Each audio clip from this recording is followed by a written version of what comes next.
नमस्कार मु देवलक्ष्मी आज आपण मानक पई पुणी थरे पालंग पनीर गोटे नुआ रेसिपी नहीं कि आसी मु जानी आपण माने तो पालंग पनीर बहुत रेसिपी बनैथिबे किंतु एई रेसिपीटा को थरे बनांतु देखिबे सेई रेसिपी गुडा को भूलिकी एई रेसिपीटा आपण बनैबा पई बाध्य हेबे काहे ना एईटा ना एते सहजरे बनी जाए आउ खाइबा को एते टेस्टी खास करके पिला माने जदि आपणकर पालंग साग खाऊ नाहंती ना तांको एटा आपण सकाळर ब्रेकफास्ट हो कि स्कूल रो टिफिन बॉक्स रे मध्य देई परिबे तांको तो बहुत ही पसंद आसीबो एटा मो ग्यारंटी देई कि कहिबी आउ एई रेसिपीटा ना एते दानादार स्पंजी आउ एते मुलायम हेइथाय ना पूरा पार्टी रे देला माने ही मिलै जिवो आपण थरे निश्चय ट्राई करंतु देखिबे समस्त को बहुत पसंद आसीबो चलंतु रेसिपीटा स्टार्ट करिबा एठी देखंतु गतकाली राति रे मु उषुना चाउल गोटे गिना बतुरेकी रखितिली ताको भलो भाबरे धोईकी नेइची एठी देखंतु मु गोटे छोटो पियाजर फाळे पियाज नेइची ताको काटिकी नेइची 3 रु 4 कल रसुण 1 इंच अदा आउ एठी मुठे पालंग साग याकू देकी एबे आमे अल्प अल्प पानी देकी भल से ग्राइंडिंग करवा एठी ना आमे स्मूथ पेस्ट करवानी आमे एठी टिके खदड़िया करिकी पेस्ट करवा काहे कि कहले ई जो आमे रेसिपीटा बनाउछे ना एटा टिके खदड़िया रखिले ना पार्टी रे जेते बेले आमे खाइबा पार्टी रे लागिले तार स्वाद गोटे अलगा प्रकार ही आसे आ दानादार हुए ना खाइबा को बहुत ही बढ़िया लागिबो एठी आपण देखि परथिबे मु खदड़िया रखिची तापरे एबे मु सेथिरे स्वाद अनुसार लूण ऐड कली अधा चामच नहीं मु ये जीरा पाउडर आउ अधा चामच गरम मसला आपण चाहिए ना अलगा किछि गुंड मसलार मध्य व्यवहार करि पारंती तापरे एठी देखंतु मु धड़ा राशि नहीं आपण ना एई रेसिपी रे धड़ा राशि टिके बेसी करी नेबा पई चेष्टा करंतु आपण जेते बेले खाइबे ना ई जळखियाटा आपण को पार्टी रे जेते बेले धड़ा राशिटा बाजिबो ना तार टेस्ट गोटे अलग प्रकार ही आसीबो आउ अधा चामच रिफाइंड तेल नहीं सबु केबे भलो से मिक्स करि देबा एठी देखंतु आउ टिके मु एठी 2 बड़ चामच सुजी नौछि और सुजी को भी भलो से गळै देबा सुजी नेले कोन हबो ना आमे जो जळखियाटा बनौछे ना सेटा टिके दानादार हबो आ ताकू आमे सुजीटा जेहेतु ऐड करछे ना सेति पई 5 मिनिट फुलिबा पई छाडी देबा एठी देखंतु 5 मिनिट परे हमर सुजीटा भी फुली जाईची आ जो आमे उषुना चाउलर व्यवहार करछु ना उषुना चाउलटा भी किछि समय जदी आपण नॉर्मली भी रखि दोचंती ना सेटा बहलिया हे जाय एठी देखंतु टिके बहलिया हे जेबे बैटरटा चिंता करिवार नहीं आमे जते बेले एबे टिके बैटरटा को फ्लफी बनेबा तो मु एठी टिके फेंटी नौछि आउ टिके फ्लफी करिबा पई मु एथरे टिके खाइबा सोडा ऐड करिवि आउ एठी देखंतु मु गतकाली राति रे मोर खीर फाटी जाइथिला तो मु सेई छेना को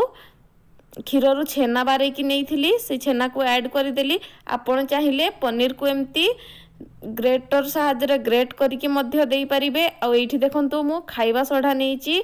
एठी गोटे बड़ चामच रो गोटे भाग नेइची खाइबा सोडा आ कहूतिले ना पानी ऐड करबा बोली ए स्टेज रे हमें एबे खाइबा सोडा ऐड कर सला परे अल्प पानी देके ताको भलो से एडजस्ट करनेबा बैटरटा को आ एठी देखंतु जो ढकला मेकर थाई ना सेइथिरे मु पूर्वरु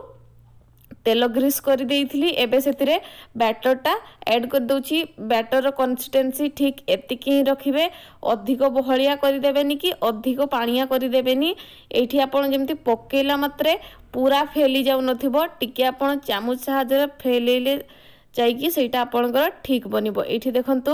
मु याको स्टीम होबा पई देबी सेति पई मु ताको प्लेट रो चारियाडू समान करिकि नउछि समान कले जाई कि आमे जो जळखियाटा बनौछे ना सेटा पूरा परफेक्ट बनिबो आ एठी देखंतु आपण स्पून साहाଯ୍ୟରେ एम्ति चारियाडू पूरा प्लेन करि नेबे तापरे कोन करिवे ना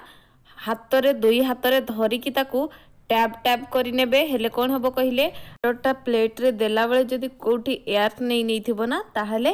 सेटा फिलअप हे जिवो एठी देखंतु मु एबे कोन करिवि ना धळा राशि रखिछि मु आउ टिके धळा राशि एठी यूज करछि आपनक पाखरे जदी अधिका धळा राशि नाही ताहले आपण दियंतुनी किंतु धळा राशि अधिका देले कोन हबो कहिले यार टेस्ट गोटे बहुत ही बढ़िया आसे एठी मु ऊपर धळा राशि ऐड कर देछि भलो से तापरे कौन करी ना जो सुखिला नड़ियार गुंड अच्छी ताको मध्य ऐड करी आपण चाहिए या स्किप मध्य करि परिबे नड़ियार जो पाउडरटा ऐड करछि ना ताको देले भी गोटे भलो टेस्ट आसे जदि नाही आपण ताको स्किप मध्य करि पारंती यही रेसिपीटा ना पूरा ढकला परिका ही बनिबो स्पंज दानादार आ बहुत ही मुलायम बने। एबे आमे कौन करबा ना ताकू गोटे प्रथमे मु स्टीम होबा पई गोटे कढ़ई रे पानी गरम करिथिली तापरे ताकू देई देली जो बैटरटा आमे प्लेट रे रखिथिले ताकू मु 15 मिनिट स्टीम करिथिली। एठी 15 मिनिट परे देखि पाउथिबे मोर बढ़िया से कुक ही जाइछि। एठी जदि आपण कुक हैला कि नै जदि जानिबा पई चाहुचंती ना ताहले आपण कोनोसी स्टिक ता देहरे पुरैकी देखिबे जदि स्टिक रे किछि लागुनी ताहले आपणकर हेई जाइछि। किंतु आपण जदि 15 मिनिट भी स्टीम करूछंती ना आपणकर परफेक्ट हेई जिवो। एठी देखंतु मो ठंडा हवा पई 3 मिनिट छाड़ीथिली अधिक भी ठंडा ही नथिला उषुम ही थिला तथापि देखंतु केते आराम से बाहरी गला। ताको आउ टिके चटपटा बनेबा पई मो एठी गोटे पैन रे तेल गरम करिथिली। तेल गरम हैला परे ताको मो ऊपर तळु दी साइड रो तळ ऊपर साइड दी साइड रो बढ़िया से ताको फ्राई करनेबा। एठी गैस रो फ्लेम को कोन करिवे ना एठी गैस रो फ्लेम को हाई रे रखी की फ्राई करिवे। आउ हेले कोन हबो कइले चारि साइड रो बढ़िया से फ्राई हेबो। एठी देखंतु मु गोटे ढांकुणी रे ताको पलटै नेछि। आपण जदि खुसुणी रे पलटौछंती ना भांगी जेबार चांस थाए। आपण गोटे प्लेट को प्रथमे काढी नेबे तापरे पैन को आउ थरे पलटै नेबे। देखिबे आपणकर जळखियाटा जमा तापरे दीपट साइड रू फ्राई करके तापरे आपण प्लेट को काढी नेबे। 2-3 मिनिट पर एमती काटिकी सॉस सहित सर्व करिवे। या सहित आपण कोनोसी चटनी दरकार नै। देखि पारथिबे रेसिपीटा केते दानादार हेछि आ खाइबा पई बहुत ही टेस्टी केमती लागिला मते निश्चय जणैबे।